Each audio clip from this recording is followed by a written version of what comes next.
La deuxième partie de cela, c'est que vous devez savoir P. Pourquoi vous faites ça? Parce que vous savez quoi? Vous pouvez avoir un gros but. J'aimerais gagner $1 milliard. J'aimerais apporter la paix sur la Terre. Pourquoi?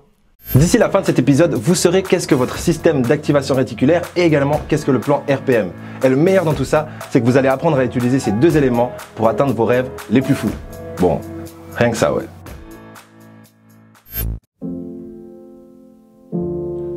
Je me souviens au début de ma carrière, j'avais environ 24 ans. Et je suis allé donner un séminaire à Boston.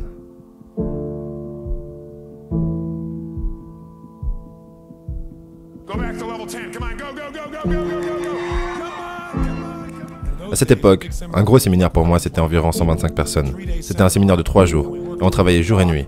Et ces gens obtenaient des résultats incroyables dans leur vie. Et à la fin, je me sentais tellement comblé, je me disais, oh mon Dieu, j'ai 24, peut-être 25 ans à ce moment, et je suis tellement heureux. Parce que j'ai trouvé ma mission de vie. Je fais ce que j'aime. Ça fait une différence dans la vie des gens. C'est extraordinaire. Donc on a fini vers minuit, un dimanche soir. Et aux alentours de minuit, je suis toujours chaud, donc je n'ai pas envie d'aller au lit.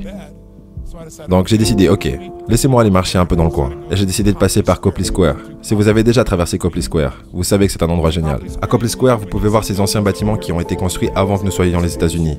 Et à côté, vous avez des gratte-ciel qui viennent d'être construits. C'est vraiment un endroit génial. Donc je me promène tranquille, il est minuit, un dimanche soir. Il n'y a personne à Copley Square à minuit un dimanche. Et je marche tranquillement, et je vois ce mec au loin, qui est en train de trébucher entre le caniveau et le trottoir. Il avait un long vieux manteau, avec sa tête qui tombe comme ça. Il tenait un sac, et je peux commencer à le sentir avant même que j'arrive vers lui. Et je me dis, vous savez, ce gars est évidemment bourré. Et dès que je me rapproche, je me dis, je parie qu'il va mendier pour de l'argent. Et bien sûr, toutes les choses sur lesquelles vous vous concentrez dans la vie ont tendance à arriver, n'est-ce pas?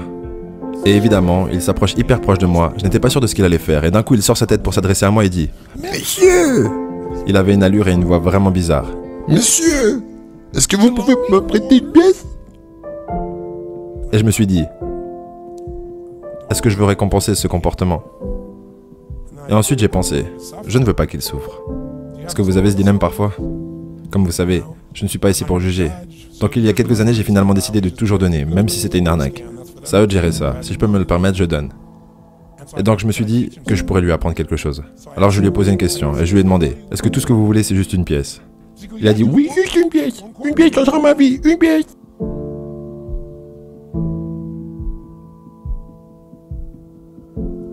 J'ai dit vraiment? Oui, une pièce.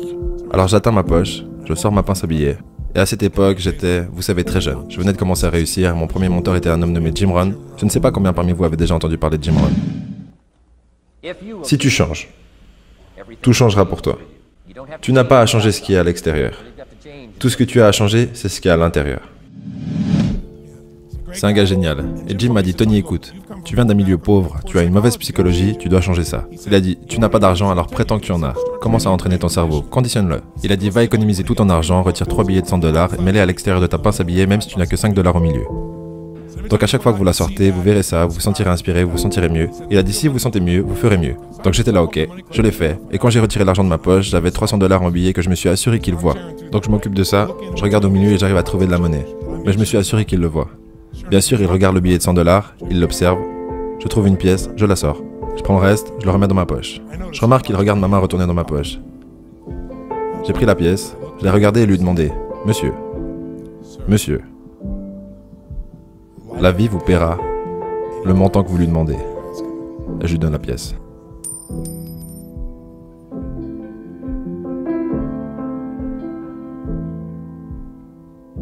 Et ensuite, quelque chose de vraiment intéressant s'est produit. Il a pris la pièce. Il a regardé la pièce. Il m'a regardé. Il a regardé ma poche. Il a regardé la pièce. Il m'a regardé. Il a regardé ma poche. Il m'a regardé encore. Il regarde la pièce. Il regarde ma poche. Il me regarde à nouveau et dit « Vous êtes bizarre !» Et il est reparti en trébuchant comme ça. Je me suis dit « Waouh ! Quelle est la différence entre lui et moi ?» Je veux dire, j'avais 24-25 ans à cette époque. Je faisais ce que j'aimais le plus. J'avais ma mission de vie.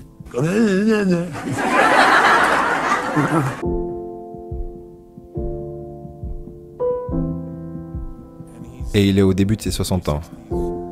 Bourré dans la rue, mendiant des pièces. Quelle est la différence ? Je me suis dit peut-être que Dieu m'a béni parce que je suis une très bonne personne et il est une mauvaise personne, mais je ne pense pas. Et je me suis dit waouh, peut-être que la réponse à cette question est ce que je viens de lui dire. La vie paiera n'importe quel prix vous lui demandez. La vie vous paiera le prix que vous lui demandez. Maintenant, il y a cette tendance et ces gens qui nous poussent à se satisfaire. Mais apprends un peu à te satisfaire de la vie. Pourquoi tu n'es jamais content de ce que tu as?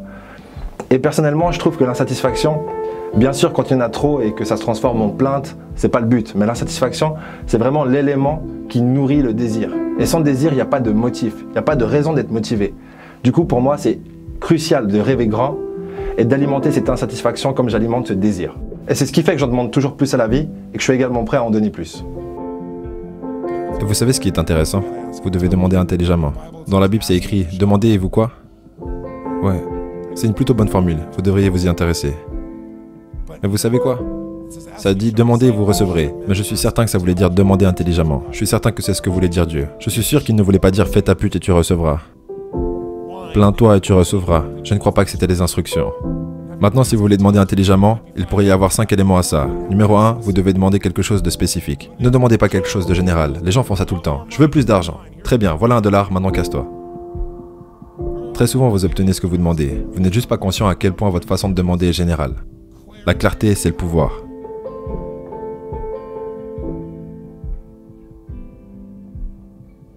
Le plus vous êtes au clair sur ce que vous voulez exactement, le plus votre cerveau saura comment vous y emmener. Votre cerveau, c'est un cerveau-mécanisme. C'est comme une bombe. Ces bombes, ces missiles, ils ont un cerveau-mécanisme. Si la cible bouge, il sait où la cible se trouve et la suit. Votre cerveau, lorsque vous le conditionnez, c'est exactement ce qu'il doit poursuivre et trouvera un moyen d'y arriver. Le cerveau humain, c'est vraiment une machine extraordinaire.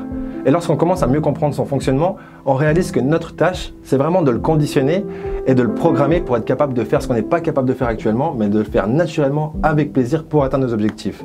Et du coup, comment est-ce que vous faites ça? Il y a énormément de façons de le faire. Une des façons que je préfère, c'est la visualisation. Est-ce que vous avez déjà acheté un vêtement ou une voiture et tout d'un coup vous voyez ce vêtement et cette voiture partout? Combien parmi vous avez déjà eu cette expérience? Dites aïe, comment est-ce que ça se fait que cette voiture est partout? Elle a toujours été partout, mais maintenant vous la remarquez. La raison pour ça, c'est qu'il y a une partie de votre cerveau qui s'appelle le système d'activation réticulaire, SAR. Cette partie de votre cerveau qui détermine ce que vous remarquez et ce que vous ne remarquez pas. Votre cerveau passe la plus grosse partie de son temps à s'assurer que vous ne remarquiez pas tout, parce que sinon vous deviendriez fou. On va rapidement tester votre système d'activation réticulaire pour voir s'il fonctionne correctement. Donc dans la vidéo que vous allez voir, il y aura 6 personnes qui jouent au basket. Parmi ces 6 personnes, il y a 3 personnes qui ont un haut noir et 3 personnes qui ont un haut blanc. Vous allez devoir compter combien de passes se font les personnes qui ont un haut blanc. C'est tout. Vous êtes prêts ?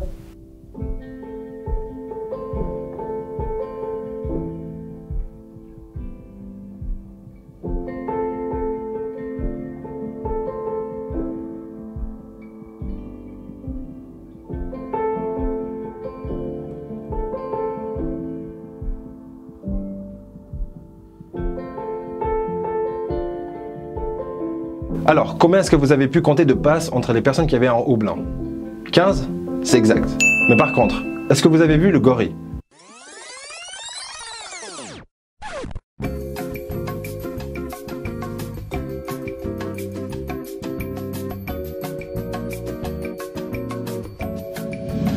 Mais lorsque vous décidez qu'est-ce qui est le plus important pour vous, votre cerveau poursuit cela.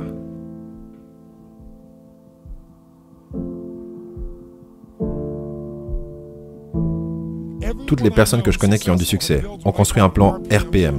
Le plan RPM a été construit sur la métaphore que pour aller d'où vous êtes à où vous souhaitez aller le plus rapidement possible, vous devez créer de l'énergie. Comme dans une voiture, RPM. Et le R est là pour le résultat. Ils connaissent les résultats qu'ils poursuivent, ils savent ce qu'ils veulent, précisément.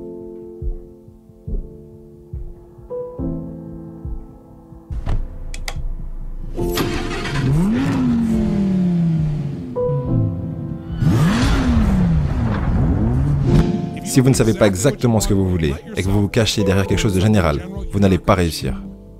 La clarté, c'est le pouvoir. Vous devez connaître le résultat précis de ce que vous voulez atteindre. Si vous ne pouvez pas répondre à cette question maintenant, pour votre vie privée, pour votre corps, vos relations, vos finances, votre spiritualité, vous ne serez pas autant accompli que vous souhaitez l'être. Aujourd'hui, on va devoir répondre à l'une de ces questions au minimum. La deuxième partie de cela, c'est que vous devez savoir P. Pourquoi vous faites ça? Parce que vous savez quoi? Vous pouvez avoir un gros but. J'aimerais gagner $1 milliard. J'aimerais apporter la paix sur la Terre. Pourquoi? Parce que dès que vous vous rapprochez de votre but, les obstacles se présentent. Et si vous n'avez pas assez de pulsion émotionnelle pour passer à travers ces obstacles, vous ne découvrirez jamais ce que ça demande réellement. Donc vous devez passer à travers ça. Et pour passer à travers ça, vous devez avoir assez de raisons de le faire. Les raisons arrivent en premier et la réponse en deuxième. Cet homme ne savait pas ce qu'il voulait. Il n'avait pas assez de raisons. Pour demander intelligemment, il faut demander précisément. Pour demander intelligemment, vous devez savoir pourquoi est-ce que vous voulez avoir assez de motivation pour réussir, assez de jus pour faire en sorte que ça marche. Si vous n'avez pas assez de raisons, vous n'y arriverez pas. Et le M est là pour plan d'action massif. Qu'est-ce qui va faire que vous irez jusqu'au bout? Parce que le premier plan ne fonctionnera pas, le deuxième plan ne fonctionnera pas. Donc vous devez avoir assez de plans au cas où les deux premiers ne fonctionnent pas. Autrement, vous allez trouver des excuses pour justifier pourquoi ça n'a pas fonctionné. Donc demander intelligemment requiert tout ça. Vous l'avez compris, pour atteindre votre objectif, il va vous falloir une bonne raison. Est-ce que vous êtes d'accord avec ça? Si la réponse est oui, eh ben c'est faux. Il va vous falloir bien plus qu'une raison. 2, 3, 4, 5, 6, ça serait mieux. Pourquoi? Parce que dès que vous allez atteindre votre objectif et que vous aurez donc plus de raison de le maintenir, eh ben vous le perdrez. Imaginez que vous souhaitez devenir balèze pour trouver la femme de votre vie, vous la trouvez, 3 mois plus tard, vous êtes de nouveau gros. Du coup, ça ne sert absolument à rien. Et c'est pour ça qu'il vous faut beaucoup de raisons pour ne jamais avoir d'excuses. Voilà, je vous donne maintenant rendez-vous sur le brainclub.fr. Pourquoi? Parce que vous allez y découvrir 14 lois universelles qui d'ailleurs gouvernent notre monde et notre univers, donc c'est plutôt utile, et ça totalement gratuitement. Et pour ceux qui veulent aller plus loin, eh ben, vous allez découvrir le programme Réalité Parallèle. Et c'est un programme de visualisation guidée. Et pour moi, c'est vraiment le point de départ pour toute quête et pour tout projet. Voilà, n'oubliez pas de vous abonner et je vous dis au prochain épisode. Donc les 3 types de monnaie qu'il y a à ce jour sont, vous savez, l'argent de Dieu, l'or et l'argent. Ensuite, vous avez l'argent du gouvernement, ce qui est la monnaie fiduciaire. Et ensuite, vous avez l'argent du peuple, ce qui est la crypto, ce qui est en soi la blockchain.